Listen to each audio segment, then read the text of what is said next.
desperado sapagkat nakikita at nalalaman at nararamdaman nila Marcos na ang gobyernong ito, bagamat hindi pa natatapos ang termino, halos 2 taon pa ito sa kapangyarihan, ay isinusuka na at itinatakwil ng taong bayan. Ilang taong ka pa, negative. And that is the reason na in the last 18 months, kung obserbahan po natin, walang inasikaso si Marcos halos, kundi ang gastusan ng tuno-todo, ang kaguluhan sa Senado, ang mga kaguluhan sa House of Representatives, upang mag-focus na pirahin ng tuno-todo si Vice President Sara Duterte. Why?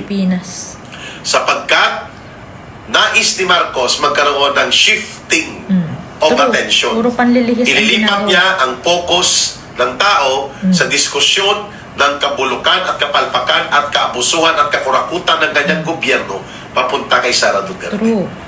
Kaya heavily invested si Marcos na gapangin at gawing mga tuta o mga aso na kanyang nakokontrol ang Senado. Lalo na itong 13 Judas. Si Marcos po ay halos inilubog sa kumunoy ng pagtatakwil at pagsipa ng taong bayan sa kanyang gobyerno. Ay lalo pa nagiging hambog tuloy ang iyong pinsan. As if akala niya napakabuti at napakaganda at napakagaling na lalaki niya. Itong si Martin Tambaloslos Romualdez na alam natin hindi makapalag si Marcos sa kanya. Kaya hindi siya pinakasuhan, hindi siya pinakulong, hindi siya binawian ng mga ninakaw na kayamanan nitong si Romualdez. Because whatever Marcos will do to Martin Romualdez, it will come back to him. So ayan na, totoo naman na talagang sobrang desperado na itong gobyerno na to, lalo na to si Marcos Jr. para talagang makasurvive. Kasi survival na lang talaga yung ano niya. Akalain mo yun, 2 taon ka pa lang, negative ka na. Ay ano pang aasahan mo sa mga susunod na taon, di ba? Wala na. Kaya ganyan na lang ang ginagawa niya. Talagang nililihis niya lahat. Talagang nag-i-invest siya talaga ng lahat doon sa Senate at Congress para mapatumba niya si VP Sara, para siguro akala niya ay kaya niyang isisilahat. Akala niya siguro kaya niyang baliktarin na isisilahat kay VP Sara, na hindi naman po pwede. Kasi nga, hindi naman tanga yung mga tao. Siguro kung ganun siya katanga, na akala niya ay ganun-ganun lang yun, ay nagkakamali siya doon. Kasi alam na ng mga tao, kita mo na nga na ganyan, negative ka na nga ngayon pa lang. Tapos iisipin mo pa na yung mga tao ay hindi gising, na hindi nag-iisip, na kaya mo pang baliktarin na isisilahat kay VP Sara. Maling-mali. Ewan kung anong trip nito ni Marcos Jr. Kasi ganun talaga siya eh. Kaya talagang ginagapang niya. Talaga naman eh. Hindi lang ginagapang. Tinatakot, sinusuhulan, lahat ginagawa niya para maging aso niya lahat ng mga senator, di ba? Kita mo yun, 13 na Judas. O ayan. Di ba nga? Kanya na nga naman. Pero yan nga, talagang desperado ka na, kaya ka ganyan. Kasi nga, ramdam na ramdam mo yan eh. Yan palang rating mo na pabagsak ng pabagsak na 2 taon pa. Kakaiba ka, ikaw lang ang tanging ganyan. Na ang gobyernong ito, bagamat hindi pa natatapos ang termino, 2 years pa, halos 2 taon pa ito sa kapangyarihan, ay isinusuka na at itinatakwil ng taong bayan. So ito ngayon, wala pa siya halos nangangalahati lang sa kanyang termino ito si Marcos Jr. Negative ka na agad. Ginawa niya na ang lahat. Diba, may mga troll farms na ginagastusan ng bilyon-bilyon na pondo ng gobyerno na inilulusot nila sa mga kung anong pamamaraan para maitago ang kanilang mga iligal na pagpupondo sa mga trolls at mga tinatawag na keyboard zombies. At halos binili na nila ni Romualdez at kinontrol ang mainstream media, ang malalaking corporate media ng mga kasabwat naging presidente si at kakonsyaba ni Marcos na mga super bilyonaryo, na mga oligarko na nagkokontrol ng dyaryo, telebisyon at pati ng mga radyo. Hindi pa rin po nakatulong ang mga ito upang pa rin. Kasi kung napapaikot nila ang mga tao hindi siya mag-negative ng ganyan. Uri ng pamumuno at gobyerno ni Marcos Jr. Walang epekto yung ginagawa nila. Iyan ang meaning at totoong kahulugan ng negative 15 and negative 13 na trust and approval rating ni Ginoong Marcos. Kung halos nangangalahati ka pa lang sa iyong termino, Yes, 2 ay years pa, oh. sukang-suka na ang taong bayan sa iyo. Hindi ibig sabihin po, wala nang patutunguhan ang direksyon ng Wala gobyerno na talaga. sa Ngayon pa susunod lang, pang mga remaining na taon ng kanyang termino kung hindi ang pagkakaroon ng political survival True. upang Survival hindi na siya lang talaga. tuluyang mahulog sa bangin na ikasasadlak ng kanyang administrasyon o maagang matatapos ang Dapat kanyang lang. pagiging Pangulo. Dapat Dahil nga, sa kung sa ibang pagkilos ng bansa yan, taong tapos bayan. na yan eh. And that is the reason na in the last 18 months, kung obserbahan po natin, walang inasikaso si Marcos halos, kundi Wala ang talaga. gastusan ng tunutudo, ang Grabe, kaguluhan sa kawawa Senado, naman ang mga- ang mga kaguluhan sa House of Representatives upang mag-focus na birahin ng tunutudo si Vice President Sara Duterte. Why? Sapagkat nais ni Marcos magkaroon ng shifting Yes. of attention.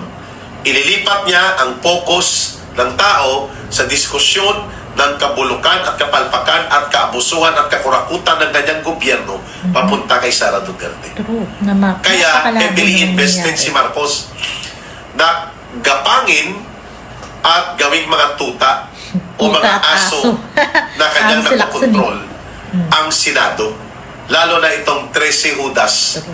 na ngayon ang tawag sa kanila the Marcos Senators. Yes. Or sometimes, tinatawag sila na the Senate of Malacanang. True. Not the Senate of the Filipino people, Dapat tuta not ng the Senate Malacanang of the Republic of the senators. Philippines. Ganon siya kadesperado sapagkat nakikita at nalalaman at nararamdaman nila Marcos na talagang nahihiwalay siya sa taong bayan. Si Marcos po ay halos inilubog sa kumunoy ng pagtatakwil at Oh. pagsipa ng taong bayan sa kanyang gobyerno. So, kaya kailangan ni Marcos na magkaroon ng mga tuta at aso Yes, sa kaya Senado nga ginagapang na eh. upang mailibing at may baon ang Senate Loribon Committee. At nang sa ganon, ay maatake niya si Sara Duterte sa Senado at doon niya dadalhin ang naratibo. Pero mahirap mo na kasing bawiin ito sa taong bayan eh. True. Once the people already formed their perception and their stand and conviction tungkol sa gobyerno, mahirap mong bawiin at papaniwalain sila. Eh lalo pa nagiging hambog tuloy ang iyong pinsan. As if akala niya napakabuti at napakaganda at napakagaling na lalaki niya. Itong si Martin Tambaloslos Romualdez na alam natin, hindi makapalag si Marcos True. sa kanya. Babalik Kaya hindi siya sa kanya pinakasuhan, hindi siya pinakulong, hindi siya binawian ng mga ninakaw na kayamanan nitong si Romualdez. Because whatever Marcos will do to Martin Romualdez, True. it will come back to him. So, ayan na nga. Grabe, no? Akalain mo yun? Hindi nakakahiya, no? Kung talagang, kung sa ibang bansa yung ganyan, nag-resign na yan. As in, pinalayas na rin yan ng mga tao kung hindi man magre-resign. Kasi pinapalagpas kasi sa Pilipinas, ewan ko ba? Akala ko nga matatapang ang mga Pilipino, wala pala eh, di ba? Parang, ano pa ba sinabi na nung kapatid na addictus, di ba? Wala pa rin. Rally-rally. Wala naman nang magagawa yung rally kasi nga manhid nga. Hindi siya pwede dun sa mga panawagan, sa mga complaint. Hindi siya ganun kasi nga wala siyang delikadesa. Manhid, di ba? Walang kahihiyan. Ganon. Kaya hindi niya madadala ng ganon. Diyos me. Yung mga sigaw na resign, nako. Walay. Nga. Di ba? Sobrang dami ng ganyan pero nga pa rin. Pero yan nga, di ba? Kung titignan mo, akalain mo, hindi ka na nahiya. Alam ng buong mundo na 2 taon ka pa, negative ka na. As in, malalang negative. Na talagang itinatakwil ka na, isinusuka ka na ng mga tao, di ba? Lalo na dyan sa Kamaynilaan, kahit papano. Sa Mindanao kasi, normal yun. Talagang wala silang maasahan doon. Matagal na silang sinusuka ng mga tao doon eh. Doon pa lang sa ginawa nila sa mga Duterte, kay PRRD, wala na silang aasahan doon. Eh ngayon, talagang sa NCR, malaki yung negative niya. So, anong ibig sabihin no? Talagang buong Pilipinas, konting-konti na lang ang naniniwala sa'yo, yung mga nakikinabang na lang at yung mga nababayaran nyo at yung mga talagang sarado ang utak na loyalista nyo. Saka yung mga dilaw, nakain suka. Yun na lang yung mga taong talagang pinagtatanggol ka. Pero kung titignan mo, kitang-kita naman yan sa mga live, sa mga sa kahit sa mga engagement lang ng mga ng mga page, kung sino yung talagang wala, ikita mo talaga yung galit ng mga tao. Kaya ramdam nila, kaya desperado yung mga yan. Tapos yun nga sinasabi ko na, ano ba yun? Iniisip pa ba niya na pwede niyang baliktarin at ibigay yung sisi dun sa pinagagawa nila sa kay BP Sara?